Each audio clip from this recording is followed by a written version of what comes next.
Onde vocês estão mesmo, fiquem aí, nós vamos orar. A aula de hoje é magnífica e o reino de Deus fica mais nítido ainda através dessa ministração. Amém? É uma aula muito boa. Vamos pedir a Deus que nos abençoe o entendimento, porque tudo que vamos analisar é palavra. Amém? Então vamos pedir a Deus, Senhor, muito obrigado por essa manhã na tua presença. Louvado seja o Deus que nos reuniu aqui para estudarmos a tua santa e maravilhosa palavra. É ela, Senhor, a âncora da nossa alma. É a tua palavra que nos traz esperança. Precisamos disso para continuar caminhando na jornada da fé. Então nos ajuda, Senhor, a compreender as coisas que tu tens preparado para nós, para a tua igreja e para o mundo. Abre o nosso entendimento nas passagens que vão ser analisadas nessa manhã. Não só a nós que estamos aqui presencial, mas a todos os irmãos que estão nas suas casas acompanhando também. Abençoa, Senhor, essa ministração em nome de Jesus. Nós te clamamos, crendo que o Senhor nos ouve e que nos abençoe segundo a tua graça. Em nome de Jesus. Amém e amém. Glória a Deus, vamos lá? Então, querido, por que eu falei que essa lição é especial? Porque quem não tem visão de reino literal é amilenista. Essas passagens que nós vamos ver aqui são descartadas, passado por cima, ignoradas e muitas vezes mal interpretadas, transformadas em espiritualizadas, quando são passagens absolutamente literais. Haverá, então, na visão de Ezequiel, um templo milenar, ok? Em Sião, a casa de oração para todos os povos. Ezequiel, capítulo 40, verso 2. As visões de Ezequiel, do 40 em diante, no seu livro, para os que não creem no reino na terra, não se encaixa em nada. Então, simplesmente ignoram ou então espiritualizam. Amém?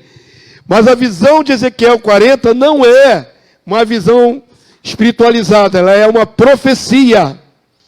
Ela vai se cumprir cabalmente. Então vamos ler Ezequiel 40, verso 2, vamos lá? Em visões, Deus me levou à terra de Israel e me pôs sobre um monte muito alto.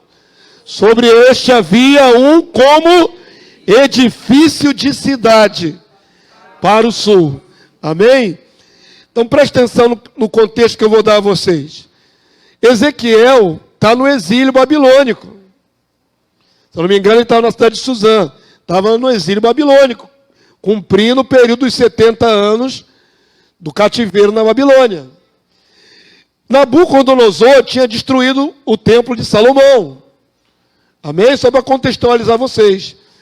Então é interessante que lá na Babilônia, o profeta Ezequiel enxergue um outro edifício no mesmo lugar onde era o templo de Salomão, que naquela ocasião era só escombro.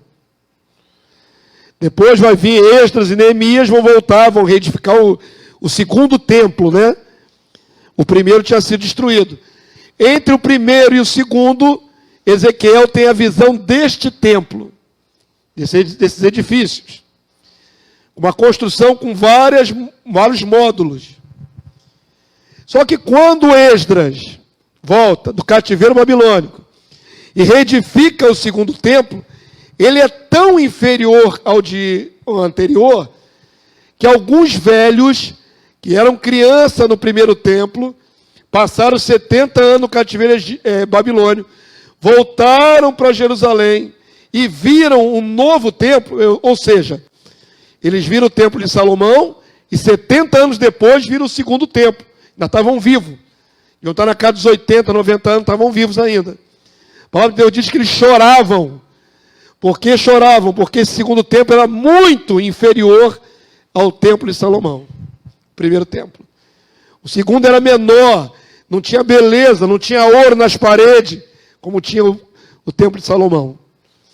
Então o segundo não é. Estou falando isso para mostrar a vocês. Apesar de Ezequiel receber a visão entre a destruição do primeiro e a futura construção do segundo, não é isso que foi construído no segundo templo. Amém? É aonde os teólogos, os estudiosos, batem cabeça e divergem. Porque eles não conseguem ver esta visão de Ezequiel como uma coisa literal, já que não aconteceu no segundo templo. E é esse segundo templo que no tempo de Jesus, Herodes ampliou. Ele ampliou, botou mármore na pedra nas fachadas, ficou bonitão no tempo de Jesus. É o segundo templo erguido com extras. Mesmo esse segundo templo, com fachada de mármore, tudo bonitinho, também não tem nem as mesmas dimensões, nem a mesma qualidade da visão de Ezequiel.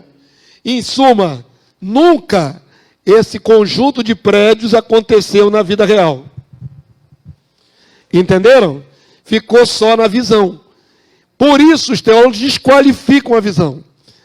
Era só um ideal. Tipo assim, era um projeto ideal que nunca foi concluído. E como ideal ficou. É descartado como sendo algo que vai ainda acontecer para alguns teólogos.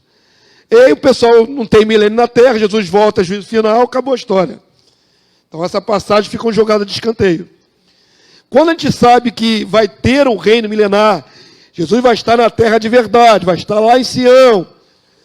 E a gente olha para a profecia de Ezequiel, aí você entende que templo é esse que ainda não foi construído. É o templo do tempo do reino milenar. Amém? Aí não é mais só um ideal, é uma profecia. Porque vai se cumprir. Ok? Deu para dar esse parâmetro? Já houve o primeiro templo de Salomão, destruído pela Babilônia. Construíram o segundo templo, na volta da Babilônia, que durou até o ano 70, quando os romanos destruíram o segundo templo. E está destruído até hoje. Não existe um terceiro templo em Israel. Ok? Mas existe um projeto de estabelecer um terceiro templo. Não é o projeto dos judeus na atualidade. Isso é a cabeça de homem. O que Deus vai fazer é o que ele profetizou através de Ezequiel.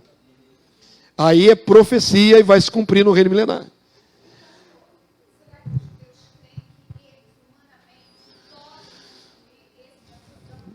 Não. Pelo que eu sei, não. Inclusive, hoje estava vendo um vídeo da Aline. Sabe que é aquela menina que faz muito vídeo lá em Israel? Ela não é cristã. Ela é judaica, ela é judia, né? E ela estava dando uma entrevista dizendo que os judeus têm projeto de erguer o terceiro templo.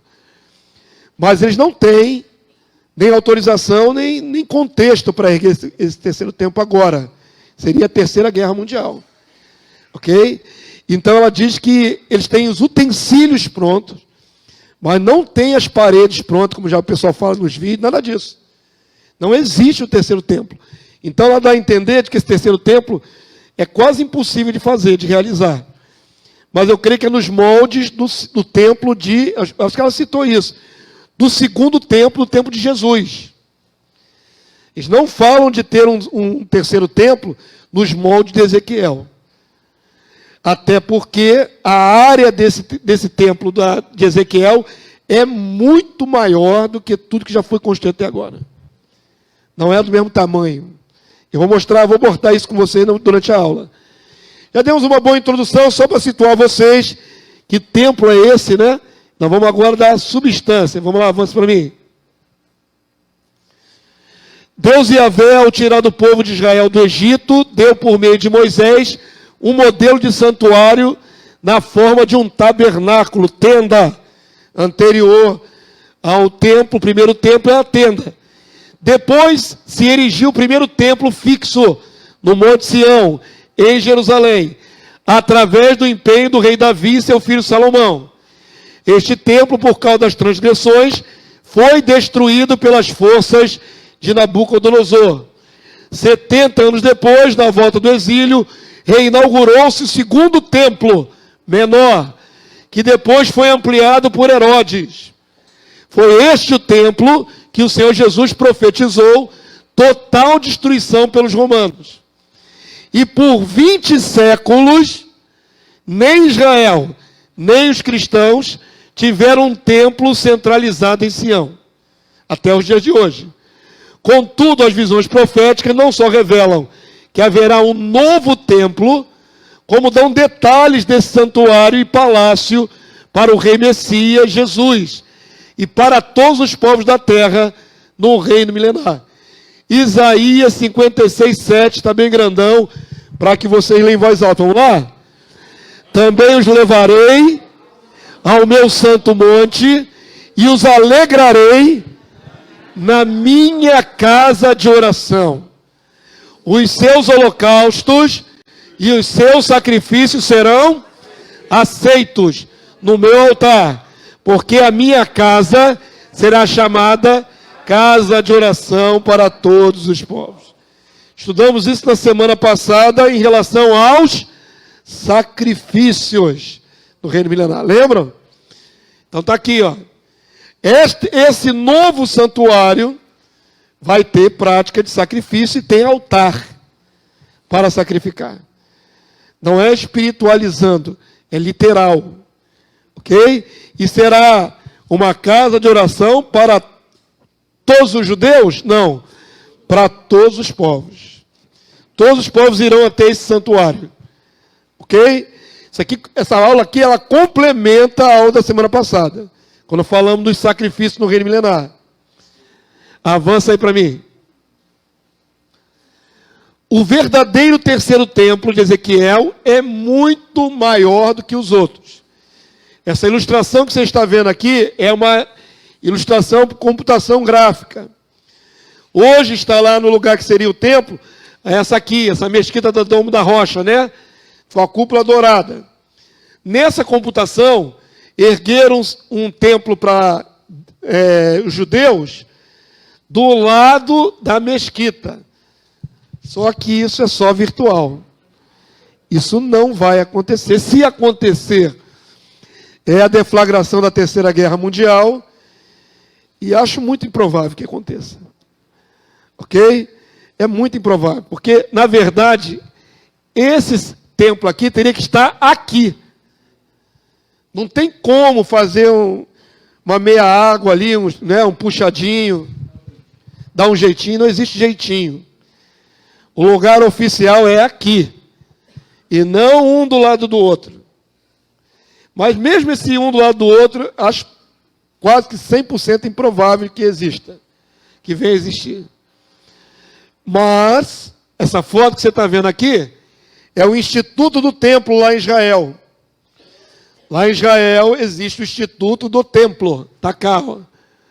Está vendo? Esse lugar aqui, essa instituição lá em Israel, cuida de preparar os levitas para quando houver um terceiro templo. Eu falei isso na semana passada, lembram? Que já há levitas sendo treinados, eu falei isso na semana passada. É o Instituto do Templo. Já cunharam até as moedas comemorativas aqui, ó. São moedas comemorativas. Na cabeça dos judeus, eles vão conseguir fazer o terceiro templo. Entenderam? Mas, digamos assim, geopoliticamente, é praticamente impossível fazer esse terceiro templo. Teria que tirar a mesquita do Domo da Rocha. Só que é um dos lugares mais sagrados do Islã. Hoje os israelitas controlam militarmente ali em redor, mas não tem autorização por acordo, tem acordo entre eles lá de paz, para que os judeus sequer entrem na mesquita. É muito raro receber autorização para entrar na mesquita. Ok? Quanto mais cultuar ali, no lugar sagrado. Então, quando tentam alguns judeus fazer algum ritual ali, levantar as mãos, orar, tocar um chofar ali na esplanada da mesquita, eles são presos pela própria polícia de Israel. Porque Israel proíbe, é um acordo. Não pode. Então, judeu nenhum pode fazer culto aqui, nesse lugar. Entenderam? Hoje é uma questão de equilíbrio de força ali, de acordo de paz. Se insistirem, vai um grupo de judeus lá, resolve fazer na marra, vai dar guerra. É totalmente improvável que eles consigam fazer um culto ali. Entenderam, queridos? Mas a pretensão de preparar todo o material e preparar os levitas para um terceiro templo. Como muitos ignoram o milênio literal, ao lerem os últimos capítulos com a visão de Ezequiel, ao compararem com o templo erguido por Zorobabel, o segundo templo, não vendo perfeita correlação entre eles, acabam minimizando ou espiritualizando essas profecias. Alguns acreditam que o anticristo se assentará num terceiro templo erguido pelos judeus, junto à mesquita do Domo da Rocha. Essa é a perspectiva de alguns, que vai sim ter um acordo e vai deixar construir um templo judaico do lado da mesquita. Não vejo nada que prove isso, ok? Mas é a visão de alguns. E aí o anticristo ficaria nesse terceiro templo. Vamos ver o que vai desenrolar sobre a terra. Mas não vejo muita probabilidade disso acontecer. Ok? Então, será esse arranjo aqui um terceiro templo para Israel? Vamos ver o que a vida vai mostrar para a gente. Avança aí para mim. Mas uma coisa eu posso provar. Ainda que erguessem um templo temporário para Israel ali, não é o templo do Senhor. Porque o templo do Senhor está profetizado em Ezequiel. E esse templo do Senhor é no milênio e não vai ser destruído nunca. Ok? Mas até a vinda de Jesus, Jerusalém vai ser sacudida com muitos terremotos. Então, mesmo que está lá hoje construído, as mesquitas, né? São duas mesquitas, o Domo da Rocha e a Al-Aqsa. As duas vão ser destruídas. Porque Jerusalém ainda vai sofrer um abalo muito forte e vai ser abalado e vai destruir as construções que estão lá. Até o Monte das Oliveiras de frente a Jerusalém vai ser fendido no meio. Então imagina o tamanho do abalo, a sacudida que vai ter naquele lugar lá. Então, mesmo que construa um templo temporário para o período do anticristo, 3 anos e meio, esse templo não ficará lá. Ok? Porque o templo que Deus quer que fique lá tem que durar o milênio todo. Ele não vai ser sacudido nem abalado. Jerusalém ainda vai passar por catástrofe ainda, antes da vinda de Jesus. Então, dito isso, Jerusalém sofrerá abalos sísmicos, terremotos, que destruirão a cidade e provavelmente seus templos. Aí tem uma série de versículos profetizando a destruição de Jerusalém ainda. Zacarias 14, 4 e 5, fala do período da grande tribulação. Vamos ler, irmãos? Está aqui, ó. Naquele dia estarão os seus pés sobre o Monte das Oliveiras, que está defronte de Jerusalém, para o Oriente. O Monte das Oliveiras será fendido pelo meio, para o Oriente e para o Ocidente. E haverá um vale muito grande. Metade do monte se apartará para o norte e a outra metade para o sul. Aí a gente lê assim, pô, como é que é isso? Como é que um monte se divide no meio? Uma montanha. Como é que ela se dividirá no meio ao ponto de uma parte da montanha ir para um lado e a outra parte da montanha ir para outro lado? Vocês têm noção do que seria necessário para acontecer isso? Um terremoto qualquer não, porque lá tem terremotos eventuais. Vai ter que ser o terremoto. Vai ter que ser o maior de todos os terremotos. Ao ponto de fender montanhas no meio.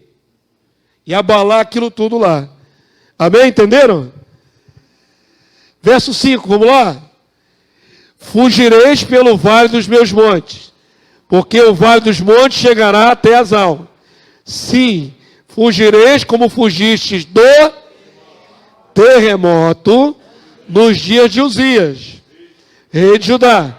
Então virá o Senhor meu Deus e todos os santos com eles. Aqui é a vinda de Cristo com a igreja.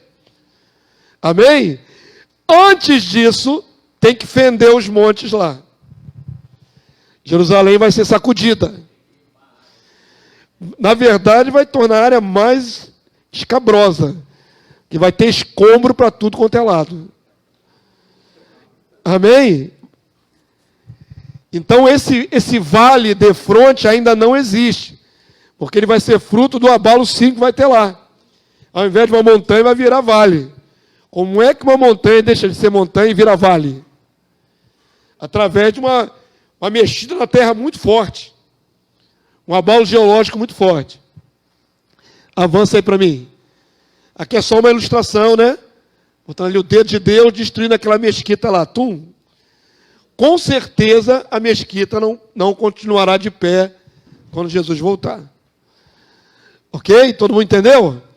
Então, quando Jesus desce do céu e arrebata a igreja, a Jerusalém que ele encontra é uma Jerusalém destruída.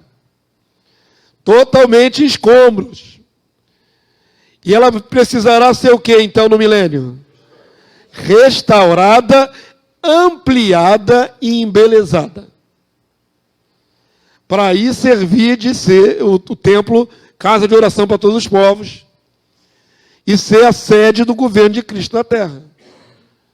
Então vai haver essa reforma e isso tem base profética de montão. Avança aí para mim. Outra questão é que o terceiro templo será construído pelo rei. Então, tem esse detalhe. O verdadeiro terceiro templo é construído com a supervisão do rei. Enquanto o rei não vem, não tem terceiro templo. Entenderam a afirmativa? Vou mostrar biblicamente. Com a participação dos povos através do serviço e oferta de riqueza. Isaías 60, verso 5 e verso 10. Zacarias 6, 12 e verso 15. São duas porções aí que eu editei, para não ficar muito extenso. Vamos ler juntos, por favor? Então o verás e serás radiante de alegria. O teu coração estremecerá e se dilatará de júbilo, porque a abundância do mar se tornará a ti, e as riquezas das nações virão a ter contigo. Quando é que as riquezas das nações chegarão a Jerusalém? Quando Jesus estiver na terra. Agora não, nunca. Agora é só destruição, guerra, só destruição. Mas está profetizado que os povos fornecerão as riquezas para Jerusalém. Verso 10, bem específico, está sublinhado ali, irmãos.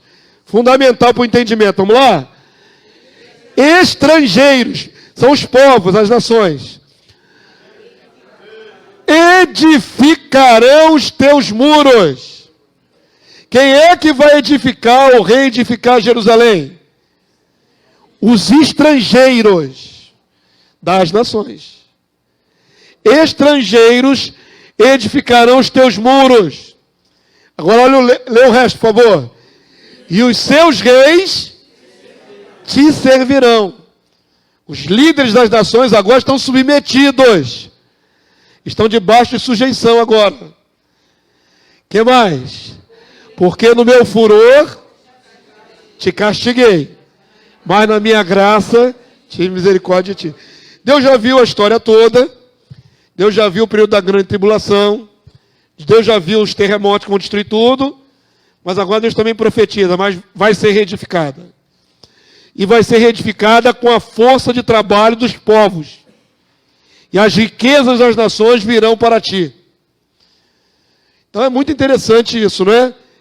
Eu falei que o templo de Salomão tinha ouro nas paredes revestido por dentro. Ok? Esse novo templo também vai ser muito bonito, ornamentado. Vou mostrar a vocês um pequeno filme, que é o plus da aula é o filme. Mas vai ser ornamentado, vai ser rico, bonito. Quem é que vai fornecer esse material? Jesus não vai fazer aparecer ouro na terra, irmão. Se num passe de mágica apareça ouro, eu quero 15 toneladas de ouro, pim, e aparece 15 toneladas. Não é assim, pô. Vai ser do que já existe na terra. Só que vai ser tributo das nações. Amém? Entenderam? As nações vão fornecer o material base para tudo isso. Zacarias 6,12, vamos ler. E diz-lhes, assim diz o Senhor dos Exércitos, eis aqui o homem cujo nome é Renovo. Quem é o Renovo? Jesus, o Cristo. Ele brotará do seu lugar e edificará o templo do Senhor. A quem é designada a construção desse templo? Ao Cristo. Verso 13. Ele mesmo edificará o templo do Senhor e será revestido de glória. Assentar-se-á no seu trono. Olha aqui a função de governante. E dominará. E será sacerdote no seu trono. E reinará perfeita união entre ambos os ofícios. Lembram que foi ensinado semana passada? Rei e sacerdote, os dois ofícios, na pessoa de Jesus. Aqueles que estão longe,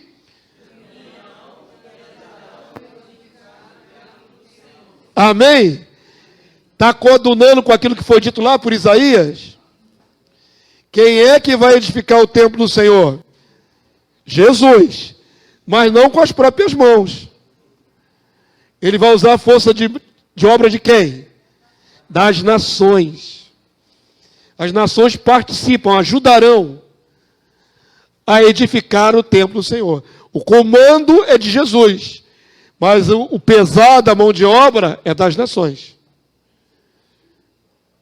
Amém? Todo mundo chegou aqui comigo? E sabereis que o Senhor dos Exércitos me enviou a vós outros. Isto sucederá se diligentemente ouvirdes a voz do Senhor vosso Deus.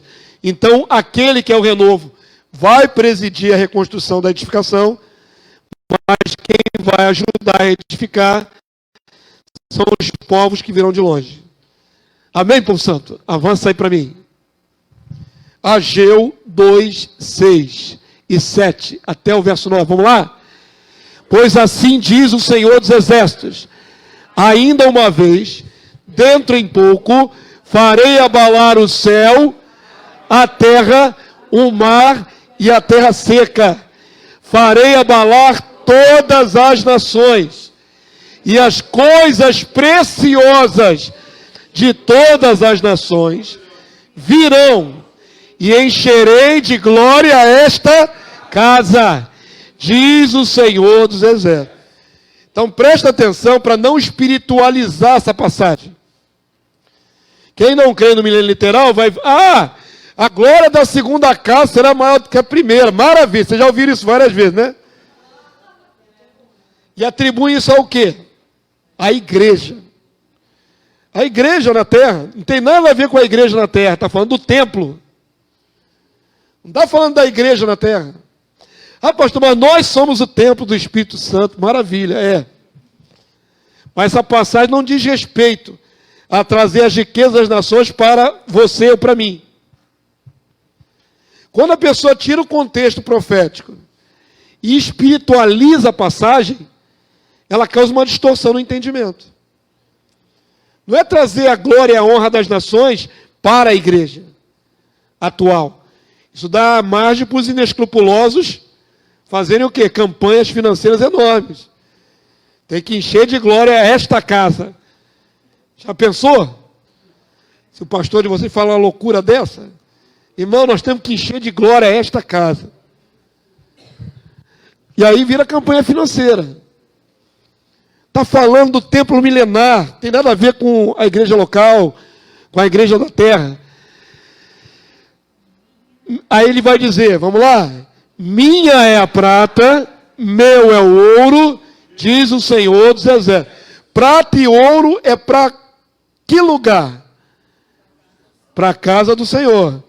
Mas não distorça isso para trazer oferta na igreja. Os malandros vão pegar esse termo e dizer, é para a igreja. Minha prata, meu ouro, traga aqui para cá. Ó. Não é isso. Minha prata, meu ouro, diz o Senhor dos Exércitos. Aí ele diz, a glória desta última casa será maior do que da primeira, diz o Senhor dos Exércitos. E neste lugar darei paz, diz o Senhor dos Exércitos. Que casa é essa que vai estar cheia de glória, cheia de paz? A casa que Deus, através de Cristo, vai reedificar. A casa de oração para todos os povos. Não distorça. As distorções nós vemos o tempo todo. Hoje estava conversando com meu irmão, explicando para ele. Aquele templo de Salomão, que a Igreja Universal construiu em São Paulo, aquilo é uma blasfêmia, irmãos. Aquilo não existe, aquilo não é de Salomão nem aqui nem na China. Que Salomão que ergueu aquilo ali? Salomão é de Macedo. Aquilo é uma blasfêmia, queridos. É genérico, eu diria até pior do que genérico. Paraguaio. Pastor. Templo de Salomão paraguaio. Pastor, olha só, quando fala aí última casa, seria terceiro templo, né? É, a última casa. Então as pessoas ficam esperando que seja a última, seja a segunda, e não é a segunda. Não é a segunda, é um terceiro templo. Ele fala a última, agora que a gente tem que entender que essa última é o terceiro. É a última definitiva, que tem o rei. É o terceiro. Exatamente. A segunda casa, bem colocado, a primeira foi a de Salomão, a segunda erguida por Zorobabel, não é? No tempo de Esdras. Essa casa também foi destruída pelos romanos. A casa que Deus diz que vai ficar para sempre é a última. E não é a metáfora da igreja. A última casa é a igreja. Se você começa a espiritualizar a passagem, o que tem a ver com ouro e prata? A igreja. Não tem nada a ver com ouro e prata. O que tem a ver naquelas passagens que lemos ali anteriormente, de as nações participarem da construção desse lugar. Não pode tirar do seu contexto. Deus está falando de uma última edificação para o seu nome sobre a terra, onde o próprio renovo vai estar presente, onde o Senhor Jesus vai estar presente. Amém? Mas é muito interessante a gente notar o seguinte, eu até pregando aqui falei uma vez, numa pregação, ainda que aquela segunda casa não é a definitiva, a última, Jesus zelou por aquela casa também. Quando desceu a Zorrague nos vendilhões dentro daquele santuário, e profetizando falou, essa casa será chamada casa de oração. Não foi isso que Jesus falou? Então, ele reivindicou a santidade daquele lugar. Ainda que soubesse que anos depois, 30 e poucos anos depois, ia ser destruída. Não ficará pedra sobre pedra. Mas Jesus não via só essa do tempo dele. Ele via toda a visão da palavra de Deus. Toda a profecia. A última verdadeira é do tempo milenar. A igreja primitiva também enxergava isso. Aqui é um destaque de Justino Marte, está cortado aqui. Mas Justino Marte, no ano 150 depois de Cristo, diz assim, ó, de minha parte, eu e alguns outros cristãos de mentalidade correta, não só admitimos a futura ressurreição da carne. Quando é que é a futura ressurreição da carne? Na vinda de Jesus, na vinda do rei. Mas também 1000 anos em Jerusalém, reconstruída. A Jerusalém milenar ela foi reconstruída, embelezada com as riquezas das nações e aumentada, porque será muito maior do que qualquer templo que já houve ali. Como prometem. Olha quem ele dá de base. Ezequiel, Isaías e os outros profetas. Citando Ezequiel em primeiro lugar. A visão de Ezequiel. Isso aí é a igreja primitiva, quando já não havia mais templo. O ano 70 é antes disso. Bem antes, 80 anos antes, já tinha destruído o segundo templo pelos romanos. Mas a esperança não era num templo temporário, mas num templo milenar, para o milênio, que será maior, que será embelezada, porque rica, e será reconstruída. Amém? Então, mesmo que construa um templo temporário agora, nesse tempo, foi bem redundante, tempo. Vamos imaginar que os judeus consigam um acordo aí com os árabes. Só para a gente exercitar a mente, tá, irmãos? Há um acordo entre eles, estão brigando lá, né? Está nessa guerra toda aí, e para acabar a guerra, só se deixar construir um outro templo para os judeus. Vamos imaginar que os árabes cedessem e deixassem Israel construir um templo ali naquele lugar. Ainda não seria o de Ezequiel. Ok? E esse templo duraria pouco, porque em vindo a traição do anticristo, quebrando o acordo de paz, Jerusalém vai ser destruída. Ela tem que ser destruída para ser reconstruída para o reino milenar. Todo mundo entendeu? Então, na volta de Jesus, Jerusalém não vai estar edificada bonitinha, ela vai estar destruída. E quando começar o ministério do Senhor na terra, então será reconstruída. E aí vai ser embelezada e edificada. Todo mundo entendeu a transição? Esse texto aqui, crido pelos nossos irmãos lá no 2º século. Já criam claramente sobre isso, ligando ressurreição da carne ao templo novo também em Jerusalém, que é só na volta de Jesus. Avança aí para mim. Essa foi a visão de Ezequiel, que está o personagem Ezequiel aqui, de braço erguido, profeta, e ele está vendo um templo diferente, que ainda não existe. Agora aqui tem um corte lateral da topografia ali daquele lugar. Isso aqui é muito interessante, irmãos. É assim, ó. Tá, olhem para cá, por favor. Sei que nem todo mundo gosta de ver mapa, mas olha aqui, queridos. Olha como é o terreno lá em Jerusalém. Eu nunca fui lá pessoalmente, toda a cultura que tenho é adquirida de livros, de vídeos, mas esse corte aqui mostra claramente. Onde é o templo hoje da mesquita do Domo da Rocha? Aqui, ó. Monte Moriá, onde Abraão ia sacrificar Isaac, lembram? Aqui é onde era o templo também de Israel. Na verdade, Monte Sião é esse monte aqui, ó. É que eles são conjugados, está vendo? Eles são conjugados. Chama assim de Monte Sião, mas na verdade, poderia-se dizer que são dois. Está vendo aqui? E esse aqui é até mais baixo do que o Monte Sião. Agora, olha para essa outra elevação aqui. Esse é o Monte das Oliveiras. É bem mais alto que os outros dois. Então, esse aqui vai ser fendido no meio. Vai deixar de ser essa elevação e vai ser aplanado, vai virar um vale. E esse aqui, onde vai ser o templo, vai ser levantado, vai subir. Tem isso. Onde é o templo hoje é menor do que os outros montes. No templo do reino milenar, esse monte aqui será o monte mais alto. Haverá uma elevação. Pastor, isso é impossível. Humanamente impossível. Quem disse que é humanamente que vai ser isso? Quem falou que é humanamente? Esse aqui vai se destruir, vai dividir no meio. Uma banda para um lado, outra banda para o outro. Esse aqui vai deixar de ser assim. Esse aqui é dividido no meio. E vai passar a ter um vale aqui. Então, olha só. Aí os teólogos, não, é impossível. Por isso nós não cremos no reino literal milenar. Porque seria impossível. O que é impossível, irmãos? O que é impossível para o Senhor? O que Jesus disse? Se tiver de fé. Mas especificamente, o que muda? O que anda? Mover montes. É só figura de linguagem, pastor. Quem disse? Jesus falou aquilo como figura de linguagem? É que ninguém tem fé para fazer isso. Se houvesse alguém com fé, faria. Ele fala de uma árvore ser lançada para lá para o mar e fala de mover montanha, monte.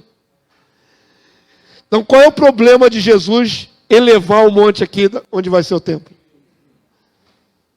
Aí a gente limita o poder de Deus, por causa da nossa compreensão humana. Amém? Então, preste atenção.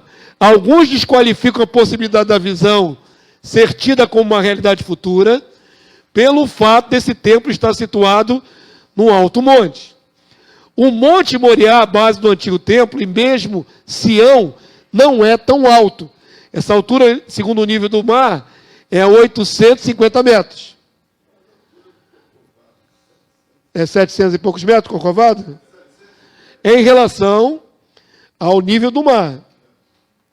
No entanto, a topografia da Terra Santa sofrerá mudanças radicais, como montes sendo aplanados, ou completamente desfeitos por terremotos e transformados em planície, que é o que vai acontecer com o Monte das Oliveiras.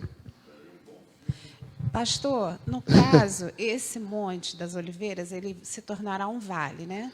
Só para eu entender, a profecia diz que o Monte Sião, ele vai aumentar. Aumentar. Ou Em relação à destruição do Monte das Oliveiras, que se tornará um vale, aí sim, quando você olha de baixo, você vai ver que o monte ficou mais alto no sentido daquele outro ter Mas é mais do que sido isso. Sabe? destruído. Eu vou Isso te que queria responder. entender.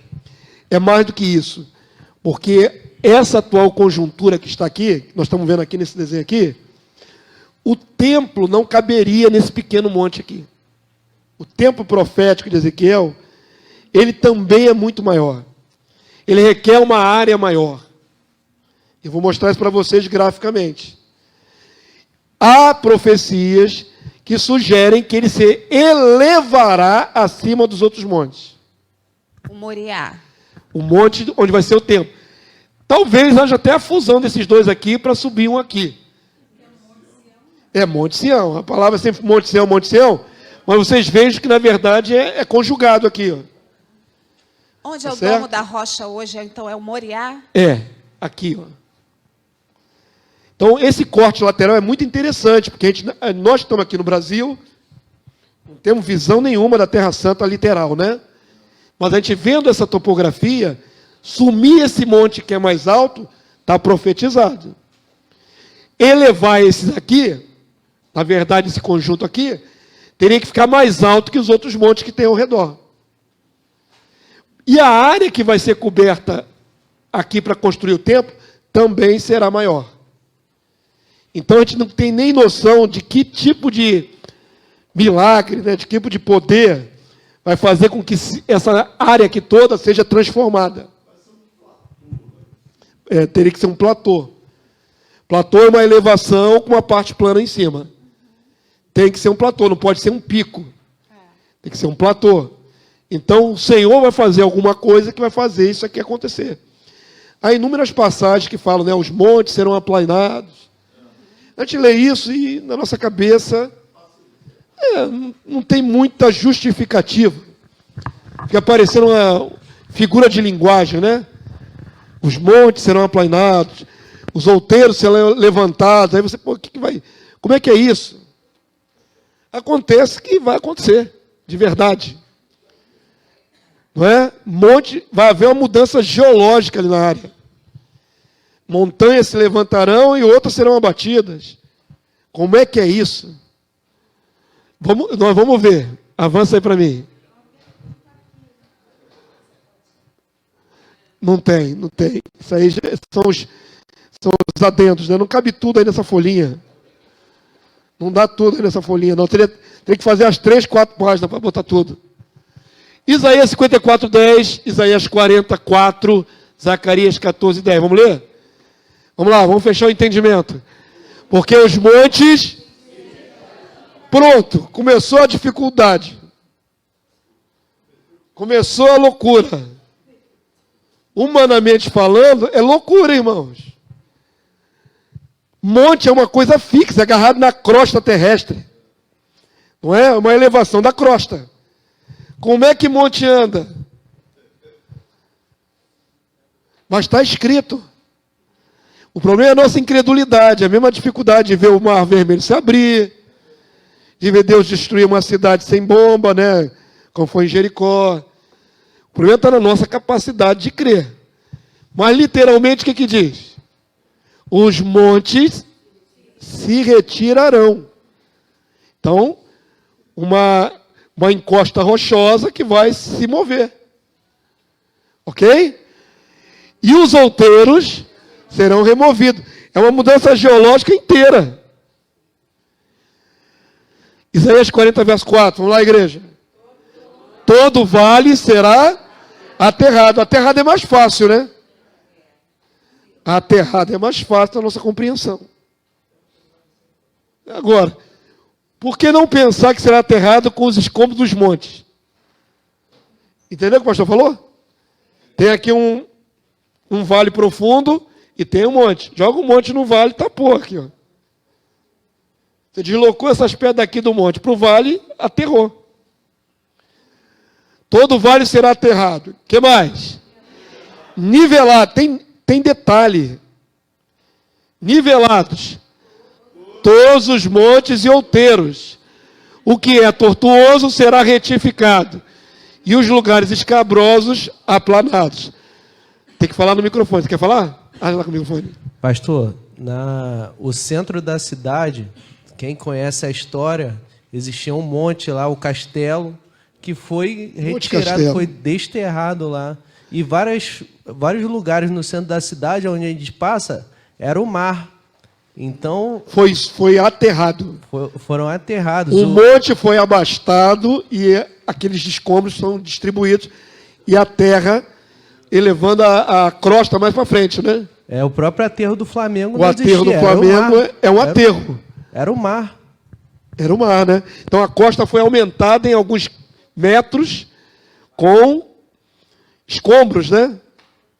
Com material mineral, pedras e outras coisas mais. O aterro do Flamengo é uma mudança humana. Aqui fica claro que haverá mudança geológica. Amém? Zacarias 14:10, igreja, vamos lá? Toda a terra se tornará como a planície de Geba e Rimon. Então pensa, querido, você acabou de ver ali o recorte que o negócio é assim, ó, cheio de corcóvio. A palavra de Deus diz, vai ficar como? Aplanado, nivelado. Acredito que para facilitar até o acesso das caravanas que vão para lá. Ao sul de Jerusalém, esta será exaltada, a Jerusalém será exaltada e habitada no seu lugar, desde a porta de Benjamim até o lugar da primeira porta, até a porta da esquina, e desde a torre de Ananel até os lagares do rei. Então fala sempre de exaltar Jerusalém e de abaixar os outros montes. Ok? Avança aí para mim. Vamos ver se tem mais uma ilustração. Tem não, tem texto. Outras profecias apontam para a elevação de Sião acima dos demais montes. Então vimos agora que a topografia será aplanada, tornará plana, mas quando fala de Sião, fala de subir com ela. Vamos ver os detalhes? Miqueias 4:1. Graças a Deus tem várias profecias para a gente analisar. Mas o que? Nos últimos dias acontecerá que o monte da casa do Senhor será estabelecido cima dos montes e se elevará sobre os outeiros. Para ele afluirão os povos. Não só tem um aterramento, como tem a elevação do monte. E olha, para quem que é essa mudança geológica? Para facilitar para afluir os povos. Interessante, né? A irmã Gilda foi em Jerusalém recente e mandou para mim uma lembrancinha lá de Israel. Está ali no meu gabinete agora. É um alto relevo da Terra Santa que aparece justamente, em vez de ser uma foto, né, uma planta abaixo, uma foto da região, aparecem as elevações dos montes ali em redor. Quem quiser depois veja lá no meu gabinete, tá? Muito bacana. Muito legal. Aí você vê como Israel está totalmente entre montanhas. Você consegue ver ali pela topografia que o negócio é todo ondulado assim. Aí a palavra de Deus prova que vai ser elevado Sião e o resto vai ser tudo aplanado. Para que as caravanas venham de todos os lugares e tenham acesso nivelado para chegar lá. Isso é muito bacana. Vamos lá. A dificuldade dos que não creem é o fato de que haveria um milagre sobrenatural contra a lei da física, para o rei Jesus elevar a base da cidade de Jerusalém. Tá certo? Teria que ser elevado. Como é que vai ser elevado? Outro fator é que a base desse platô teria que ser ampliada e alargada para conter a área total do santuário, que vai ter cerca de 80 quilômetros. Entenderam qual é o problema? Hoje a topografia de lá é muito menor. Para que haja o templo de Ezequiel, tem que ter essa área maior e um monte mais elevado. Isso é a dificuldade que alguns têm de crer na passagem. Mas, como já disse, não é nada impossível. Marcos 11, 23. Vamos ler? Porque em verdade vos afirmo que, se alguém disser a este monte, ergue-te e lança-te no mar, e não duvidar no seu coração, mas crê que se fará o que se diz, assim será com ele. A gente pega essa passagem e espiritualiza, porque nós não movemos nem uma pedrinha pequena pela fé. Não é isso, irmãos? Você botar uma pedrinha desse tamanho, uma brita, nem se mexe, por mais que eu me concentre, essa brita nem dá uma osciladinha assim de lado. Você desiste, né? Vai ficar olhando para a pedrinha. Move. Eu te ordeno, move. E nada. E a pedrinha continua lá no mesmíssimo lugar. Falta o quê? Fé. Mas Jesus disse, literalmente, se tiverdes fé, crê no impossível, vai acontecer. Então, vamos excluir a nossa fraqueza atual e a nossa condição de limitação. Quem poderia ter essa fé de arrancar um monte, jogar para lá, jogar para cá, aumentar, diminuir? Quem tem esse poder todo? Jesus. O próprio Senhor Jesus, para ele não há nada impossível. Se para nós a gente que bota um monte de empecilho, para Jesus não tem nada impossível. E está profetizado que vai acontecer. Então, aonde nós não alcançamos com a nossa racionalização, creia no que está escrito na palavra. Vai ser aplanado e vai ser elevado e ponto. Se vai ser Jesus mesmo comandando com o seu poder, ou se ele vai mandar caminhões de terra, de brita subir o platô, não faço ideia. Entendeu? Mas eu prefiro crer na fé. Se ele diz que é possível, é possível. Não vamos ser incrédulos e dizer, não, isso aqui é só uma figura de linguagem. Avança aí para mim.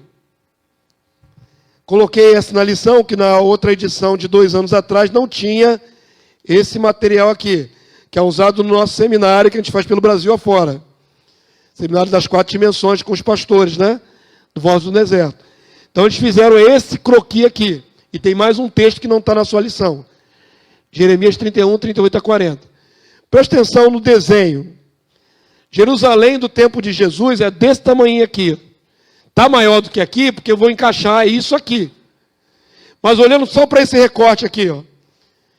Jerusalém dos dias de Jesus, é esse verdinho aqui. O templo está aqui, ó. Esse quadradinho aqui. A área toda seria essa. Está vendo aqui, Sião? Ok? No reino milenar, essa área que está aqui destacada em verde, é esta aqui, ó. Conseguiram jogar daqui para cá? Pega esse território aqui e encaixa aqui no mapa. Agora veja qual é o tamanho dele em relação à área total que terá que ter no reino milenar. No reino milenar tem que ter esse tamanho todo aqui, ó. Então, dá pelo menos umas 5 vezes mais do que esse aqui.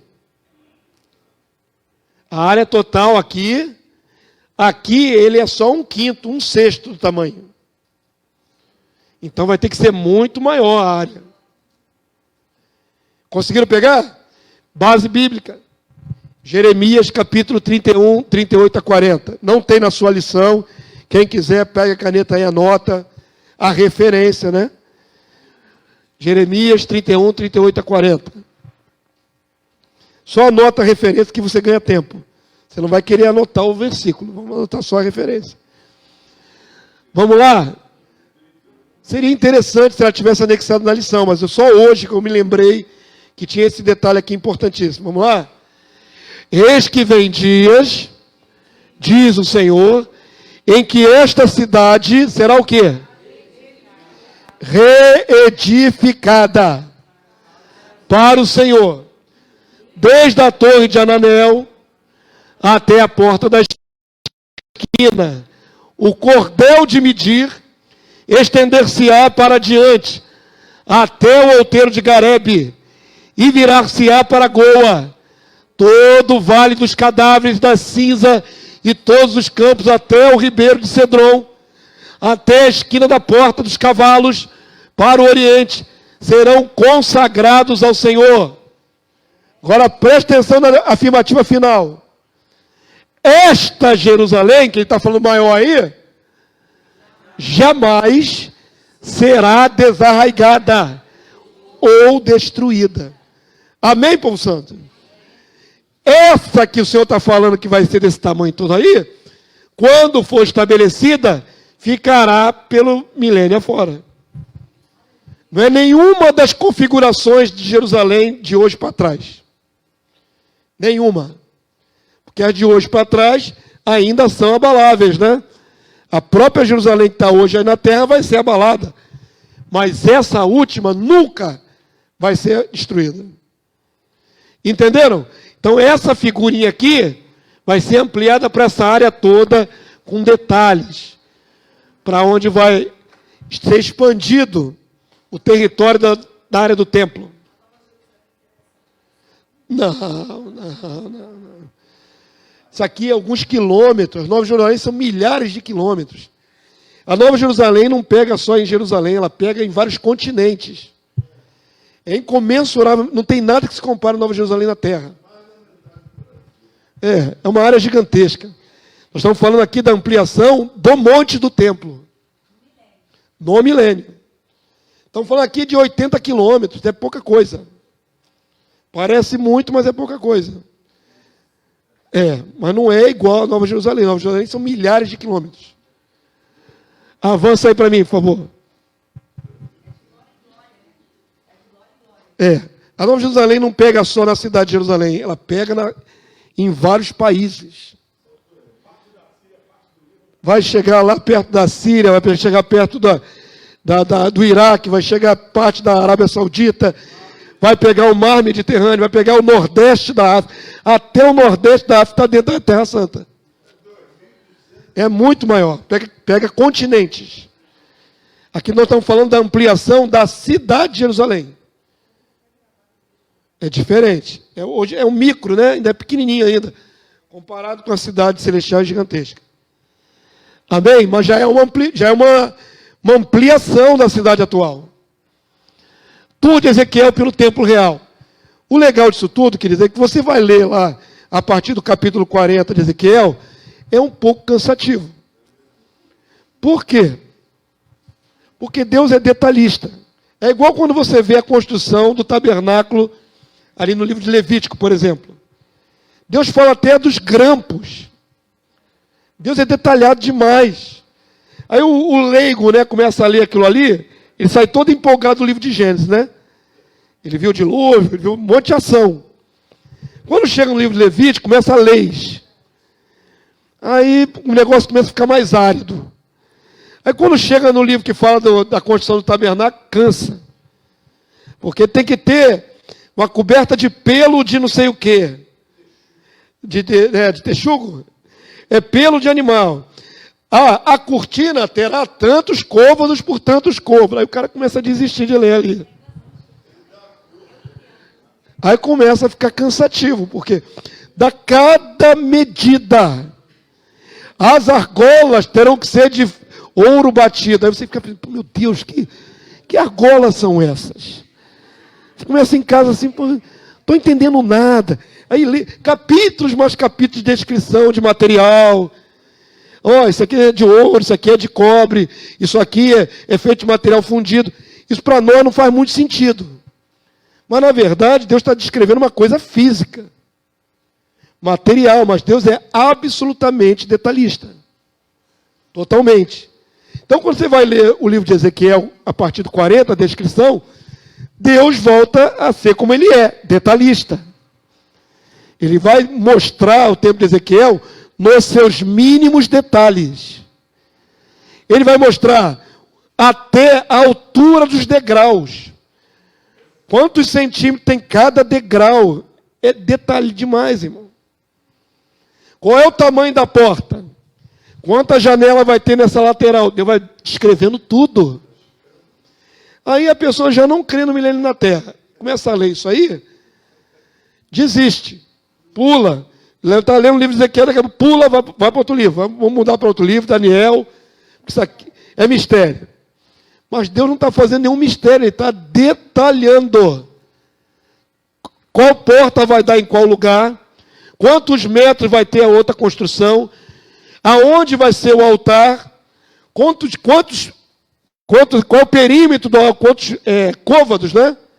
São 45 centímetros mais ou menos. 45, 46, medida que vai da ponta do dedo até o cotovelo. Isso aqui é um côvado. É uma medida de homem, chega a dizer, é medida de homem. Então é uma pequena variante, mas é muito detalhado. A cana de medir é o... Como é que chama hoje aí? O metro, né? Eu sei, querido, na época era cana. Eu estou transpondo para a nossa realidade. Hoje ninguém usa cana para fazer prédio. Usa cana? Eu vou medir esse prédio, pego uma cana no canavial e uso assim para medir a parede? Então, hoje tem outros materiais. Naquela época era cana de medir mesmo. Tinha uma medida. Vamos lá. O Senhor leva o profeta Ezequiel em visão a passear pelo santuário do reino, desde os muros externos, adentrando o pátio, até chegar ao lugar mais santo, onde o rei Messias ficará. Inclusive aponta onde Jesus ficará dentro desse templo. Na visão de Ezequiel. O anjo que está com os instrumentos de medir, ainda tem um anjo pedreiro. Tem um anjo pedreiro com os instrumentos de medir. Dá a Ezequiel os detalhes de cada parte da construção. Até a ornamentação com palmeiras e as escadas e janelas. É muito metódico. Vou ler só um pequeno trecho, que não dá para a gente ler aqui 7, 8 capítulos de Ezequiel. Não dá. Está editado aqui. Você vai ver no filminho, aí você vai ver tudo isso que está sendo descrito aqui, já construído na maquete. Ezequiel 45, 6, 7, só esse pequeno trecho aí. Pula para o 22. Vamos ler, queridos?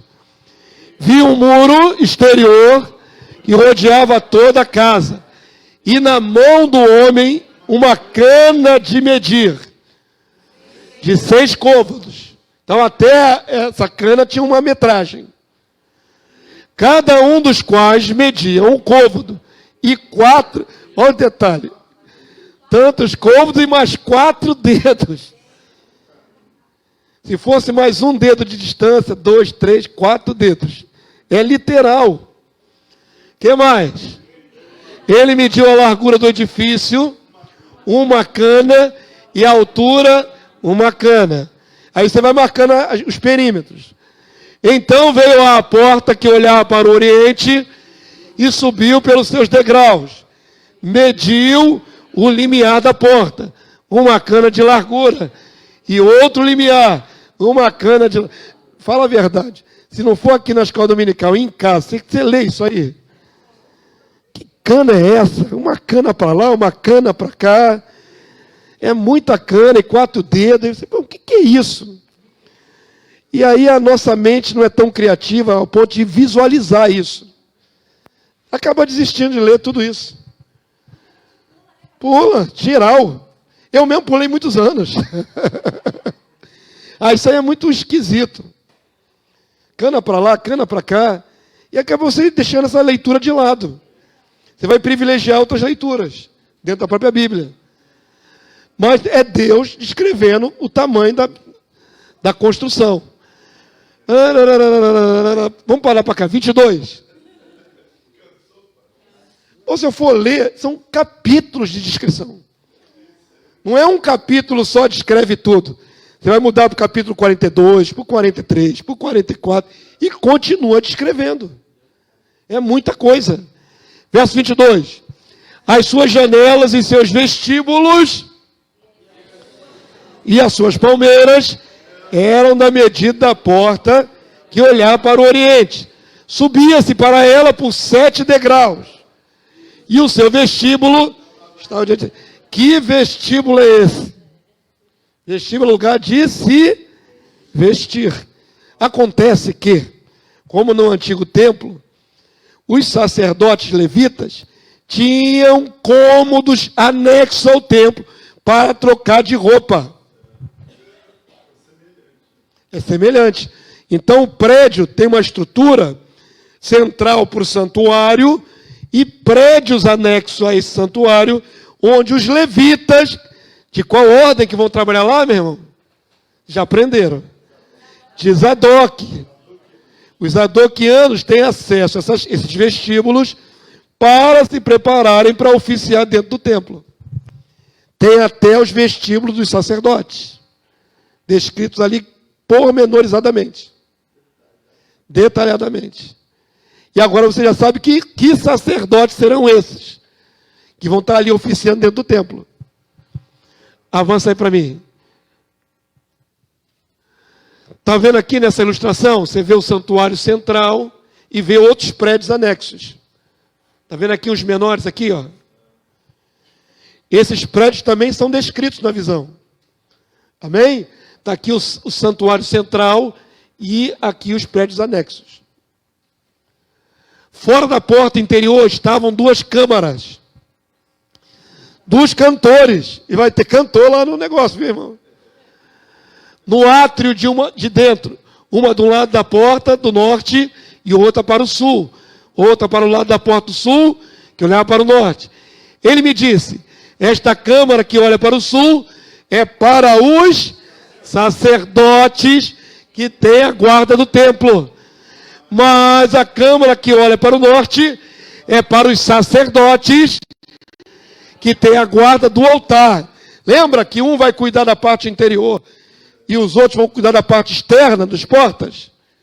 Eles têm seus próprios acomodações lá nesse santuário. Esses que vão cuidar do altar são os filhos de Zadok, os quais, dentre os filhos de Levi, se chegam ao Senhor para o servirem. Amém? Absolutamente encaixando com a aula da semana passada. Vimos os sacerdotes e agora vemos onde eles vão trabalhar. Avança aí, agora é o filme? Já não, ainda não. O filme é rapidinho, 7 minutos. Outro profeta vislumbrou o anjo medidor das futuras dimensões da cidade santa, para onde afluirão muitos povos para adorar o rei. Zacarias 2, 1 e 5 e 10, 13. Vamos ler, queridos? Tornei a levantar os olhos e vi, e eis um homem que tinha na mão um cordel de medir. Agora não tem uma vara, tem uma corda. Um cordel de medir. Então, perguntei, para onde vais tu? Ele me respondeu, medir Jerusalém, para ver qual é a sua largura, qual é o seu comprimento. Eis que saiu o anjo que falava comigo, e o outro anjo lhe saiu ao encontro. E lhe disse, conversa de anjo, olha que barato. Conversa de anjo.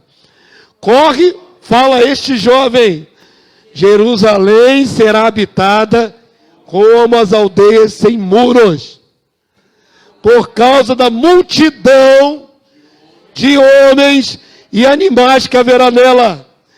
Pois eu lhe serei, diz o Senhor, um muro de fogo em redor, e eu mesmo serei no meio dela a sua glória. Canta e exulta, ó filha de Sião, porque eis que venho e habitarei no meio de ti, diz o Senhor. Naquele dia,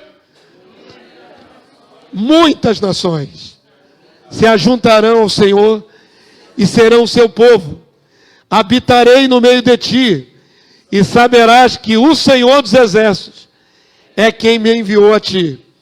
Então, o Senhor herdará Judá como sua porção na terra santa, e de novo escolherá Jerusalém. Amém, queridos? Confirmando claramente que Jerusalém está separada do coração de Deus para afluir os povos, para a adoração ao Senhor que estará nela. Avança aí para mim. Agora é o vídeo. E aí vem o fecho, que é o último slide. After Jesus has returned, his 1,000-year reign will begin with the building of the temple of God.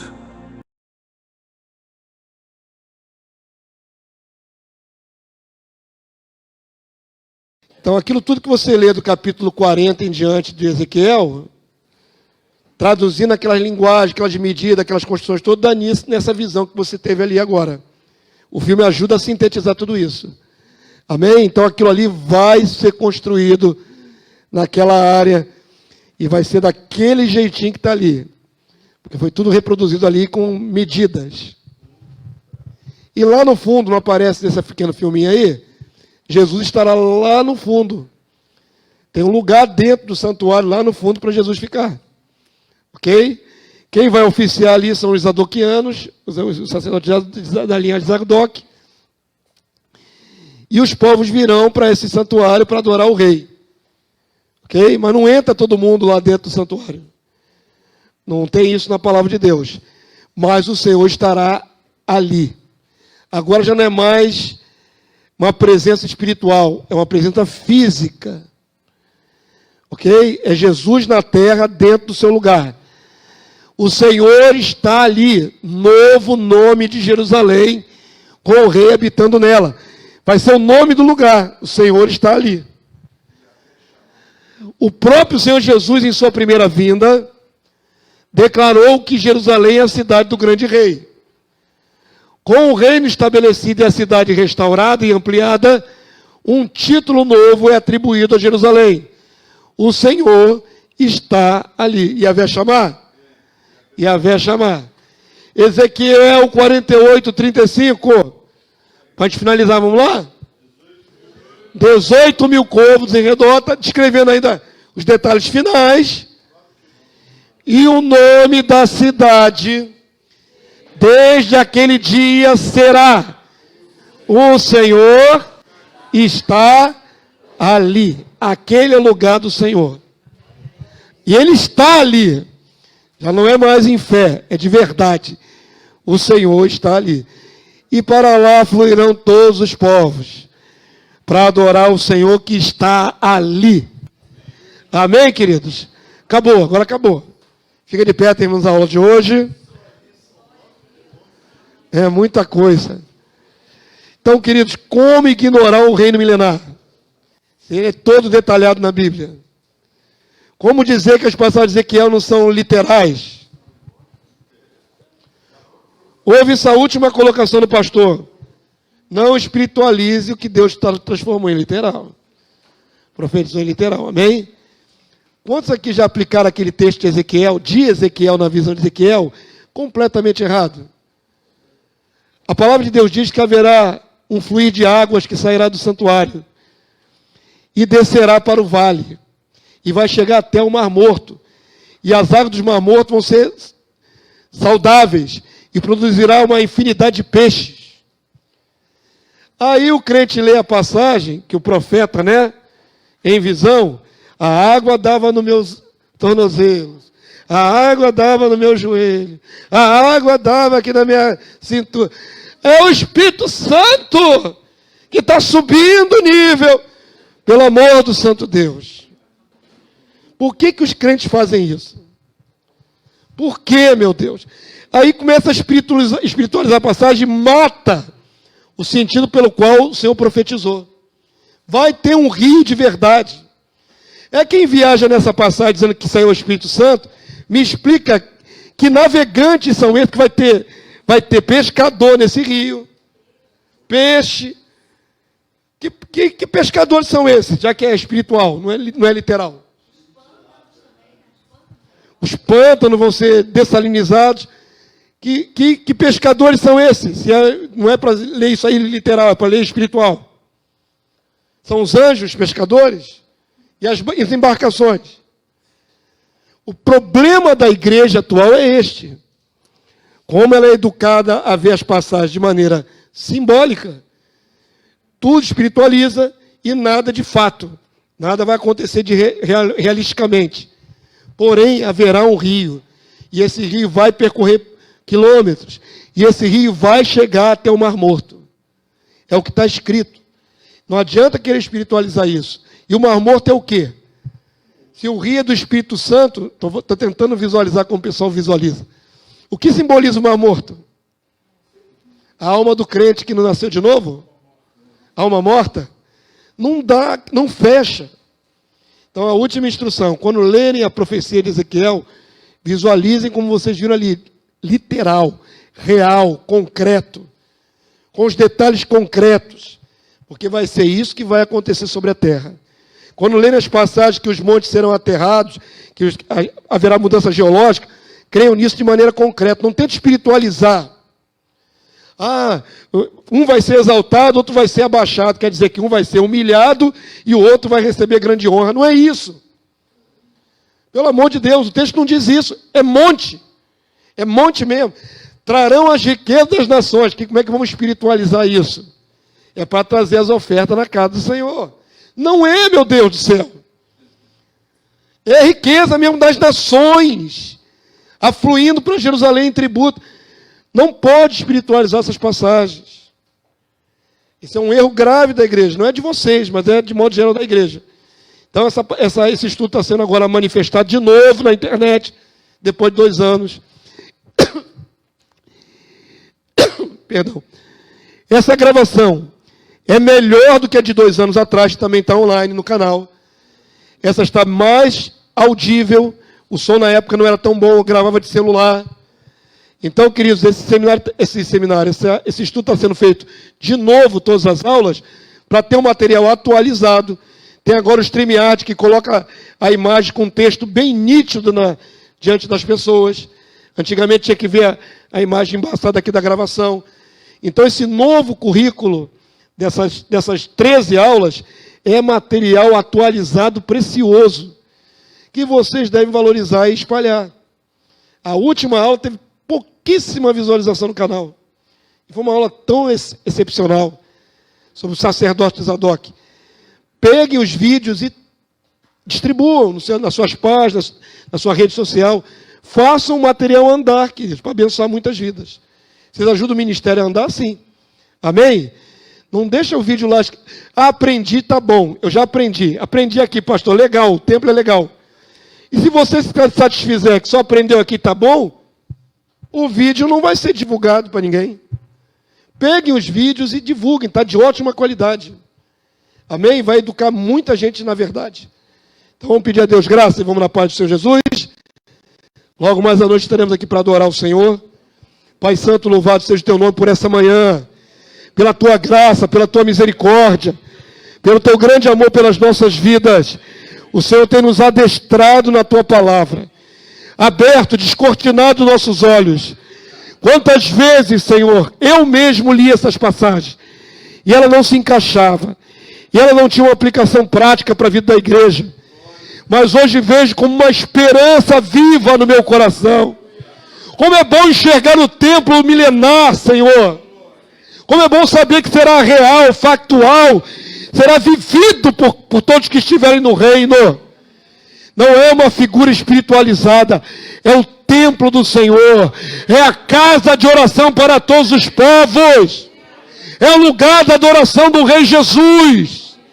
Muito obrigado, Senhor, porque hoje esses textos são fundamentais para a construção da nossa fé. Hoje enxergamos pela fé, um dia veremos com nossas vistas, e não só nós, mas as nações sobreviventes. Verão o Senhor ali, o Senhor estará ali, literalmente, no Monte Sião, reinando por 1000 anos. Obrigado por nos acrescentar tantos detalhes, Senhor.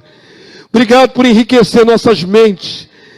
Temos dificuldade de imaginar, Senhor, mas o Senhor tem revelado cada vez mais para nós de maneira concreta, e nós somos muito gratos por isso. Senhor Deus Todo-Poderoso, continua a abençoar esse povo, a ser arauto desta visão, a ajudar nossos irmãos a enxergarem o mesmo.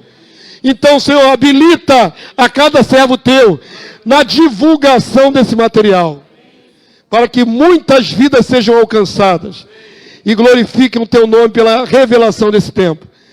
Clamo, Senhor, agora a tua graça sobre nós, possamos voltar bem para os nossos lares, e logo mais à noite voltar para esse lugar, para adorar o Deus vivo e para adorar o Rei Salvador Jesus. Muito obrigado, Senhor. Não tenho palavras mais para acrescentar, para te bendizer por esse privilégio de ensinar esses assuntos. Sou muito grato, Senhor. Obrigado por compartilhar isso com a minha igreja, com as ovelhas desse rebanho que o Senhor me permite pastorear, e com aqueles que ouvem através dessa transmissão. Às vezes são 300, 400, 500 pessoas a mais do que esse pequeno grupo. Continua abençoando essa obra. Nós clamamos em nome de Jesus. Te agradecemos. Amém e amém. Aleluia. Glórias a Deus. Glórias a Jesus. Maravilha de Deus. Amém, povo santo.